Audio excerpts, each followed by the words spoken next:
The crown is basically built from circlets, as we mentioned in our previous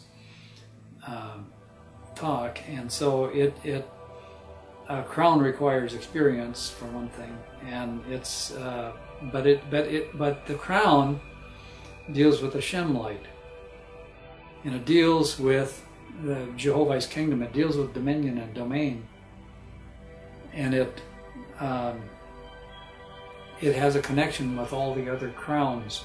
And now we're talking about true crowns here. We're not talking about, a crown that somebody made and put it on somebody's head like the false gods do.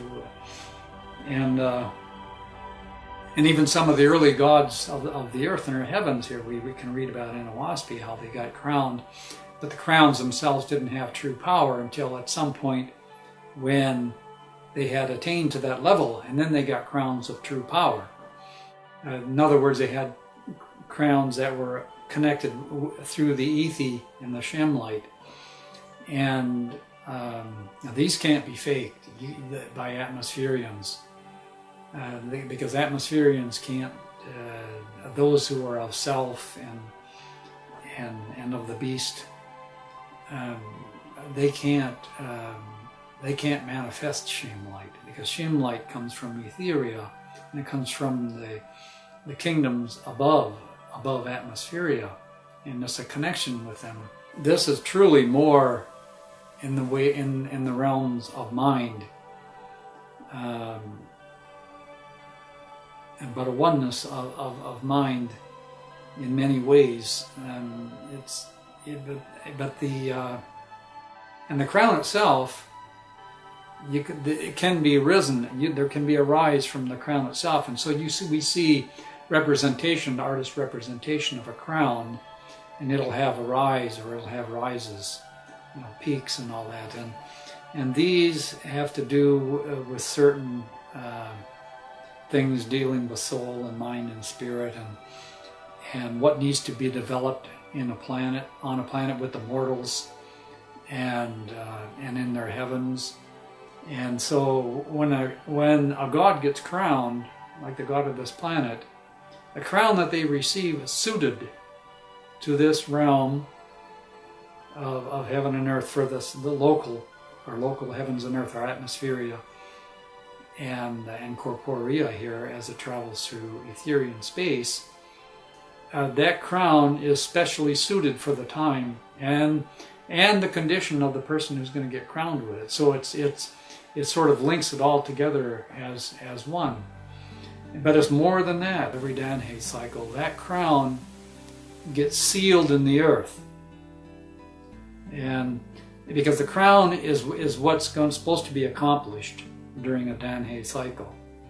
And at the start, it's like taking the crown and turning it upside down and boom, putting it down in the earth, and it gets grounded in the earth. It gets rooted. It gets anchored in the earth, and that's called the seal. And that seal, when people go forward, mortals go forward, they follow the conditions, the inspiration, the ethi of that seal. And the reason that people do this is because it acts like a magnet does to iron, but it's very, very subtle, so people aren't really normally aware of it at all. But as people go forward and they fulfill the conditions of that crown through the seal, and by the end of the Danhe cycle, that seal is complete within the earth. And so when we read, like for example in Owaspy, where something is being established in greater surety on the earth, sealed in greater surety, or made into greater surety, that has to do with the seal. Certain things, certain crowns come at certain times. That's my understanding of it. Certain crowns come at certain times to all the different planets, depending upon their progression and all that. And a lot can be read just from knowing a person's crown, the crown that they're wearing, where they're from, what their talents are, their limitations, what they're bringing to the table. Essentially, it's like a resume, without an unspoken resume. I mean, people know how to read it and understand and know these things. We're a long ways from that, but we have the capacity to reach that at some point in our journey upward into the light. We'll attain to that. Now, it may be generations. It might be a couple generations before you get many people that can do much of that. But it's possible for mortals here, depending upon how they are in the Faithist discipline and how they've progressed in it, and how pure and clean that they are, and the good works that they do, and so forth, and it has to do with their seed, their forebears, and all that. And there's a lot of factors that are taken into consideration. But anyway, the point being that as we move toward this, conditions get better for everyone. That's just the way it is. When people move toward Jehovah's kingdom, that's an improvement of conditions in and of itself, just that moving toward Jehovah and his kingdoms. Well, anyway, so that's when we talk about the tiara now then, because the tiara and the circlet itself, they're all contained within that seal, you see.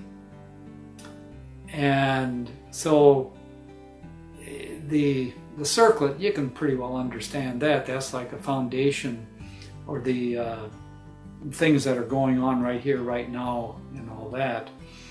But the queen, or the tiara, you see, whereas up here, it shows a mastery, a rise.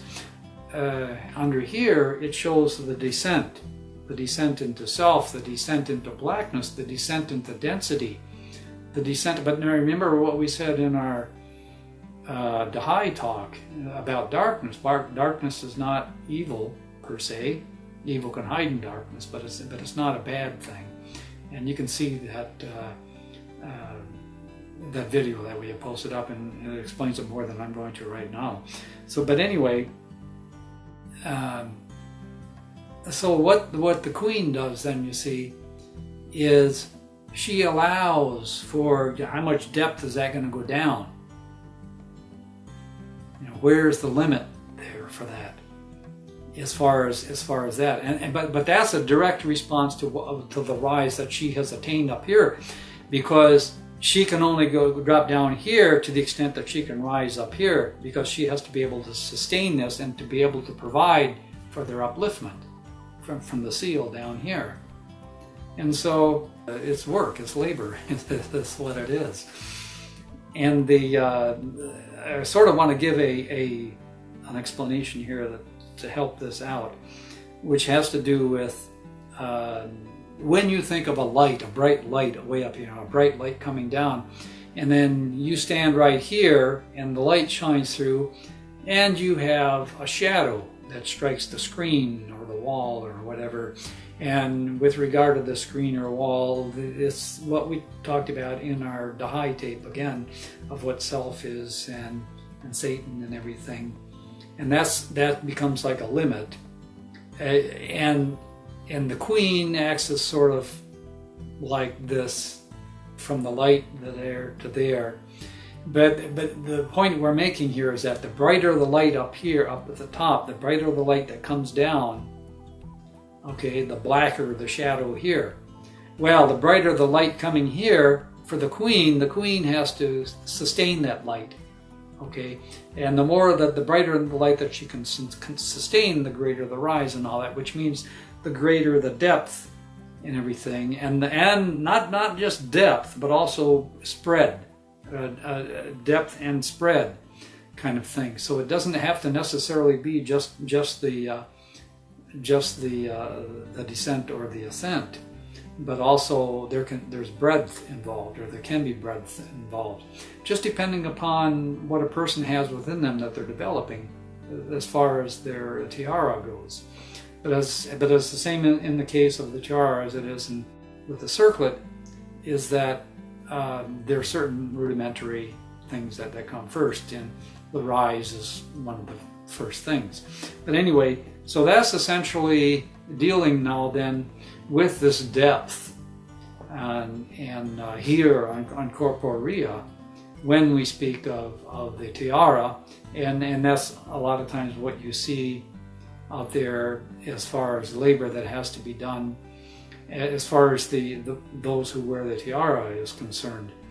And but they have to also sustain that light. So, and that has to do with the domain and dominion and all that. But it's still, all that is still under the crown itself, which is, you know, the next higher step up. So that's basically it in a very short version. Thank you. Blessings.